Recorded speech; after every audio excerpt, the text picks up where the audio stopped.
வணக்கம். இது people English series. இன்னைக்கு வீடியோல இன்ட்ரெஸ்டிங்கான 2 ஃப்ரேசஸ் கத்துக்க போறோம். அடி வாங்கி, அடி வாங்கி அவனுக்கு மரத்து போச்சு. உட்காந்து, உட்காந்து எனக்கு கால் மரத்து போச்சு. ஒரே பக்கம் படுத்திருந்ததுனால கை மரத்து போச்சு. இப்படியெல்லாம் சொல்றோம் இல்லையா? இந்த எல்லா எக்ஸாம்பிள்ஸ்லயுமே மரத்து போயிடுச்சு அப்படின்னு வந்தா கூட, இந்த இடங்கள்ல நாம 2 டிஃபரண்ட் ஃப்ரேசஸ யூஸ் பண்ணுவோம். நம் ஃப்ரம் அண்ட் நம் டூ. இது 2க்கும் என்ன டிஃபரன்ஸ்? எத எங்க யூஸ் பண்ணணும்? அப்படின்னு நம்ம டீட்டெயில்டா பார்க்கலாம். முதல்ல நம்ம இந்த நம் டூ எடுத்துக்கலாம். நம் டூ அப்படின்னா, எமோஷனலி நம்ம ஒரு கட்டத்தில நமக்கு எந்த பாதிப்புமே இருக்காது. எந்த உணர்வுமே இருக்காது. திட்டு வாங்கி அவளுக்கு மறத்து போச்சுன்னா என்ன அர்த்தம்? இதே விஷயம் அடிக்கடி நடந்ததுனால, புதுசா திரும்ப ஒரு தடவ யாராவது திட்டுறப்போ நமக்கு எமோஷனலி அது நம்மள அஃபெக்ட் பண்ணவே பண்ணாது. இது எனக்கு பழகி போச்சு. இவங்க திட்டெல்லாம் நெறைய கேட்டுட்டேன். அப்படி சொல்லுவோம் இல்லையா? இதுக்கு தான் நம்ம நம் டூவ யூஸ் பண்ணுவோம். ஸோ உணர்வு பூர்வமா எமோஷனலி நமக்கு எந்த பாதிப்புமே வரல. அதே விஷயம் திரும்ப திரும்ப நடந்து நடந்து எனக்கு அது மறத்து போச்சு. உணர்வற்று போயிடுச்சு.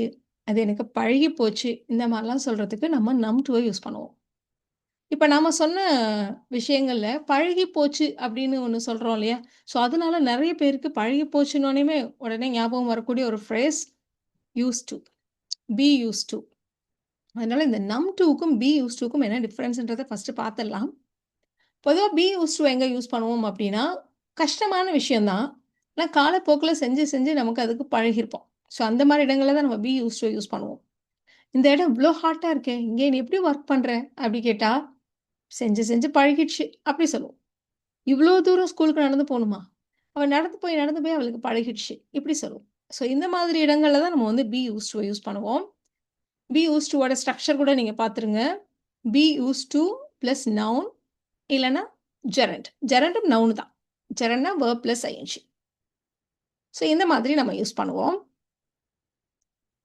இப்ப எக்ஸாம்பிள்க்கு, எனக்கு இந்த சென்னை வெயில் பழகிடுச்சு அப்படின்னு சொல்லணும். ஸோ பி அப்படின்றது சப்ஜெக்ட்டுக்கு ஏத்த மாதிரியான பி வெர்ப். ஸோ இந்த இடத்துல பி வெர்ப் பாருங்க ஐன்றதுனால ஆம்.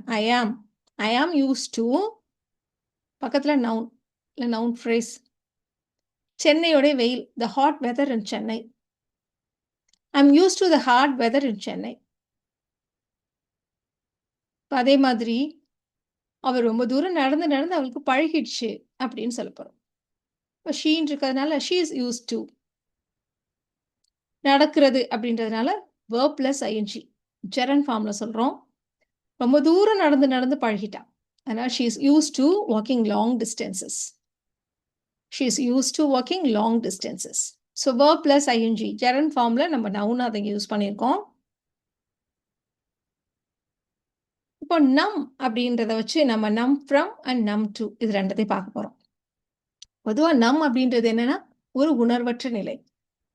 ஒண்ணு நம்மளுடைய பாடி பார்ட்ஸ் ஏதோ ஒண்ணு செய்ய போய் மறத்து போயிடுறது. அந்த மாதிரி இடங்கள்ல நாம நம் ஃப்ரம் யூஸ் பண்ணுவோம். ஸோ நம் ஃப்ரம் உடைய சென்டென்ஸ் ஸ்ட்ரக்சர் பாருங்க. ஏதாவது ஒரு பாடி பார்ட். ஒண்ணு பி வெர்ப் இல்லன்னா கோ. கோ ஒரு லிங்கிங் வெர்ப். ஸோ 2ல எத வேணா யூஸ் பண்ணுவோம். அடுத்தது நம் ஃப்ரம். ஃப்ரம் பக்கத்துல வழக்கம் போல நவுன் இல்லன்னா ஜெரண்ட். இதுதான் ஸ்ட்ரக்சர். ஸோ நம்மளுடைய பாடி பார்ட்ஸ் எதையாவது ஒண்ணு செய்ய போயி, இல்ல ஏதோ ஒரு காரணத்தினால மறத்து போச்சு அப்படின்னா, அப்ப நம்ம நம் ஃப்ரம்ன்னு சொல்லுவோம். எக்ஸாம்பிள் பார்க்கலாமா? பயங்கர குளிர்ல என் விரலெல்லாம் அப்படியே மரத்து போயிடுச்சு. அப்படி சொல்லப் போறோம். அப்ப my fingers R B verb இல்லன்னா கோ. 2ல எத வேணா யூஸ் பண்ணலாம். இப்ப நம்ம பி வெர்ப் வச்சு சொல்றோம். My fingers are numb from எதுனால மரத்து போச்சோ அது இந்த இடத்துல போடப் போறோம். அவ்வளவுதான். ஸோ குளிரால் the cold. My fingers are numb from the cold. உட்கார்ந்து உட்கார்ந்து எனக்கு கால் மரத்து போச்சு அப்படின்னு சொல்லணும். உட்கார்ந்து உட்கார்ந்துன்னா என்ன அர்த்தம்? ரொம்ப நேரம் உட்கார்ந்தே இருந்ததுனால என் கால் மரத்து போச்சு அப்படின்னு அர்த்தம் இல்லையா? ஸோ அதுதான் நம்ம சொல்லப் போறோம். ஸோ ரொம்ப நேரம் உட்கார்ந்து இருந்ததால உட்கார்றது சிட். ஐஎன்ஜி சேர்த்து sitting. Sitting too long. My leg has Khan now from sitting too long. இந்த இடத்துல இப்படி ஆகிவிட்டது, போய்விட்டது அப்படின்னு சொல்றதுனால ஹேஸ் பிளஸ் தேர்ட் ஃபார்ம் கோ வச்சு கான் அப்படின்னு போட்டுருக்கோம். மை லெக் ஹஸ் கான் நம் ஃப்ரம் சிட்டிங் டூ லாங். ஒரே பக்கம் படுத்திருந்ததுனால, ஒரே மாதிரி படுத்திருந்ததுனால, ஒரே பொசிஷன்ல படுத்திருந்ததுனால, என்னோட முதுகு மரத்து போச்சு அப்படின்னு சொல்லப் போறோம். இப்ப மை பேக் இஸ் நம். இல்லன்னா மை பேக் ஹஸ் கான் நம். எப்படி சொன்னாலும் ஓகே தான். எதனால? From lying in the same position. ஒரே பக்கம் படுத்திருந்ததுனால. From lying in the same position. My back is numb from lying in the same position. கை மேல தலைய வச்சு தூங்குனதுனால என் கை மரத்து போச்சுன்னு சொல்லணும். ரொம்ப சிம்பிளா சொல்லிடலாம் இத. ஸோ எது மரத்து போச்சுன்றத ஃபர்ஸ்ட்டு சொல்லுங்க. இப்போ இந்த இடத்துல நெறைய பேருக்கு ஒரு டவுட் என்ன அப்டின்னா, அஃப்கோர்ஸ் மை என்னோட கை அப்டின்னோனயுமே நம்ம என்ன சொல்லுவோம்? மை ஹேண்ட் அப்டின்னு தான் ஆரம்பிப்போம் இல்லையா? பட் இந்த ஹேண்டுக்கும், ஆர்ம்க்கும் உள்ள டிஃபரன்ஸ நம்ம தெரிஞ்சுக்கணும். இந்த ஃபுல்லத்தையும் நம்ம ஆர்ம்ன்னு சொல்லுவோம். இந்த பார்ட் மட்டும் தான் ஹேண்ட். ஸோ நம்ம பொதுவா கை மேல தலை வச்சு படுக்கிறதுனா, அந்த இங்க தலை வச்சு படுக்கிறதுனால தான் நமக்கு கை மரத்து போகும் இல்லையா? அப்போ இந்த இடத்துல நம்ம ஹேண்ட் இல்ல, ஆர்ம் தான் கரெக்ட்டா இருக்கும். அதனால மை ஆர்ம் ஹஸ் கான் நம் ஃப்ரம் ஸ்லீப்பிங் ஆன் இட். அது மேல தலைய வச்சு படுத்திருந்ததுனால. மை ஆர்ம் ஹஸ் கான் நம் ஃப்ரம் ஸ்லீப்பிங் ஆன் இட். இப்படி சொல்லுவோம். ஸோ நம் ஃப்ரம் நெறையவே எக்ஸாம்பிள்ஸ் பார்த்தாச்சு. இப்போ நாம நம் டூ பார்க்க போறோம். ஸோ முன்னாடியே சொன்ன மாதிரி எமோஷனலி உணர்வற்ற ஒரு நிலைக்கு போறது. எப்போ? ஏதாவது ஒரு கஷ்டத்த பார்த்து, பார்த்து நமக்கு பழகியிருக்கும். திட்டு வாங்கி நமக்கு பழகியிருக்கும். அடுத்த தடவ அவங்க திட்டுறப்போ நமக்கு எமோஷனல் நமக்கு ஒண்ணுமே தோணாது. அடி வாங்கி மரத்து போயிருக்கோம். இந்த மாதிரி இடங்கள்லலாம் நாம நம் டூவ யூஸ் பண்ணுவோம். ஸோ நம் டூ வந்து உணர்வு ரீதியான உணர்வற்ற நிலை, மரத்து போறது. இப்ப இதோடைய ஸ்ட்ரக்சர் எப்படி இருக்கும் அப்படின்னா, பொதுவா நம் டூ அப்படின்னு யூஸ் பண்றப்போ, நம்ம இந்த நம் டூக்கு முன்னாடி பாருங்க லிங்கிங் வெர்ப்ஸ் யூஸ் பண்ணுவோம். அஃப்கோர்ஸ் கோ கூட ஒரு லிங்கிங் வெர்ப் தான். நம்ம போன எக்ஸாம்பிள்ல பார்த்தோம் இல்லையா? So B verb, become, feel, grow, remain இந்த மாரி வார்த்தைகள்லாம் ரொம்ப காமனா யூஸ் பண்ணுவோம். பட் இப்ப நாம பார்க்க போற எக்ஸாம்பிள்ஸ்லலாம் நம்ம பி வெர்பையோ, பிகம், ஃபீல் இதெல்லாம் வச்சு தான் நெறைய எக்ஸாம்பிள்ஸ் பார்க்க போறோம். அடுத்தது பாருங்க நம் டூ பக்கத்திலேயே நவுன் இல்லன்னா ஜெரண்ட் தான். டூ பக்கத்துல பேசிக் வெர்ப் இன்ஃபினிட்டிவ் தானே வரணும் அப்படின்னு உங்களுக்கு தோணும். பட் இது வந்து ஒரு ஃபிக்ஸட் ஃப்ரேஸ். இதுக்கு பக்கத்துல நம்ம நவுன் இல்லன்னா ஜெரண்ட் தான் யூஸ் பண்ணுவோம். எப்படி யூஸ் டூ பக்கத்துல யூஸ் பண்ணோம்? அதே மாதிரி. ஸோ ஃபர்ஸ்ட் எக்ஸாம்பிளா இதே எடுத்துக்கலாம். அடி வாங்கி மரத்து போச்சு அப்படின்னு சொல்லணும். இப்ப எனக்கு மரத்து போச்சு அப்படின்னு சொல்றதுனால, I have become numb to அப்படின்னு சொல்றோம். இப்படி போய்விட்டது, இப்படி ஆகிவிட்டது அப்படின்றதுனால பிரசன்ட் பெர்ஃபெக்ட் டென்ஸ்ல have plus third form. So பிகம்ம பொறுத்த வரைக்கும் become, became, third form become இல்லையா? ஸோ அதனால I have become numb two.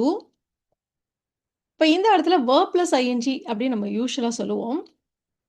So அடி வாங்குறதுன்னா அடுத்தவங்க நம்மள அடிக்கிறது இல்லையா? இப்ப நான் அடி வாங்கினேன்னா ஐ வாஸ் பீட்டன் அப்படி சொல்லுவோம். ஸோ அந்த வாஸ்ன்றது ஒரு பி வெர்ப் இல்லையா? அதனால அது கூட ஐஎன்ஜி சேர்த்து பீயிங் பீட்டன் அப்படின்னு போட்டுருக்கோம். I have become numb to being beaten இப்படி சொல்லலாம். இல்ல இது இன்னும் கூட சிம்பிளா சொல்லிடலாம். அடிக்கி நான் பழகிட்டேன் அப்படின்னு சொல்ற மாதிரி, I have become numb to the beatings அப்படின்னு சொல்லிடலாம். I have become numb to the beatings. Noun இங்க. முன்னாடி ஜெரண்ட்ல சொன்னோம். இப்ப நவுன். அடுத்த எக்ஸாம்பிள் பார்க்கலாமா? இதெல்லாம் பார்த்து, பார்த்து எனக்கு மறத்து போச்சு. இதெல்லாம் நான் நெறைய பார்த்துட்டேன். அப்படி சொல்லுவோம் இல்லையா? ஸோ அப்ப அப்படியே அப்படியே ஆகிவிட்டாள். அவள் உணர்வற்று போய்விட்டாள், மறத்து போய்விட்டாள் அப்படின்னு வச்சு சொல்லப் போறோம். அதனால she has become numb to. இதை பார்த்து, பார்த்து. Seeing all this. She has become numb to seeing all this. எப்படி சொல்லலாம்?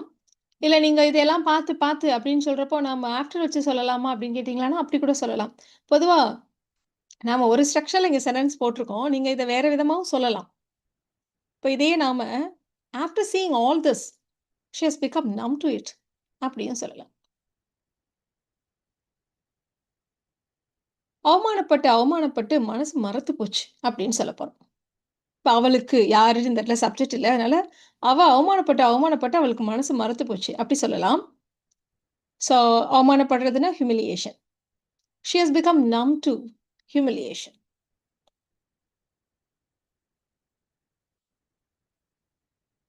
இந்த டீம் வந்து நெறைய தோத்து, தோத்து, தோத்து போறது அவங்களுக்கு ஒரு பெரிய விஷயமே இல்லங்கிற மாரி ஆயிடுச்சு. அப்படி சொல்லப் போறோம். ஸோ அதுதான் இந்த இடத்துல மறத்து போறது, உணர்வற்று போறது, பழகி போறது. ஸோ அவங்க எமோஷனலி அவங்களுக்கு எந்த உணர்ச்சியுமே இல்ல. ஆமா கிடக்கு எத்தனையோ தடவ தோத்துட்டோம். அந்த மாதிரி நிலை. அததான் நம்ம நம் டூ வச்சு சொல்லிட்டு இருக்கோம். இப்ப இந்த இடத்துல நம்ம இவ்ளோ நேரம் ஹாஸ் பிகம், ஹேவ் பிகம்னு வச்சு சொன்னோம் இல்லையா? இப்போ நம்ம இன்னொரு லிங்கிங் வெர்ப் ஃபீல் வச்சு சொல்லலாம். அப்ப the team felt numb to. தோல்விக்கு தானே அவங்க பழகிட்டாங்க. அதனால defeat. After so many losses, the team felt numb to defeat. இப்ப நம்ம பார்த்த நம் ஃப்ரம் அண்ட் நம் டூ 2க்கும் ஒரு எக்ஸாம்பிள் நீங்க ட்ரை பண்ணி பாருங்க. குளிர்ல சைக்கிள் ஓட்டுனதுனால என் கை மரத்து போயிடுச்சு. டிவியில இந்த வயலன்ஸ் எல்லாம் பார்த்து, பார்த்து நமக்கெல்லாம் இப்ப மரத்து போச்சு. புதுசா ஏதாவது வயலன்ஸ பார்த்தா கூட நமக்கு எதுவுமே தோண மாட்டேங்குது. நம்ம பழகி போயிட்டோம். இப்படி சொல்லணும். இந்த 2 சென்டென்சஸையும் நீங்க ட்ரை பண்ணுங்க. உங்களுக்கான ஆன்சர்ஸ அடுத்த ஸ்லைட்லயே செக் பண்ணிக்கலாம்.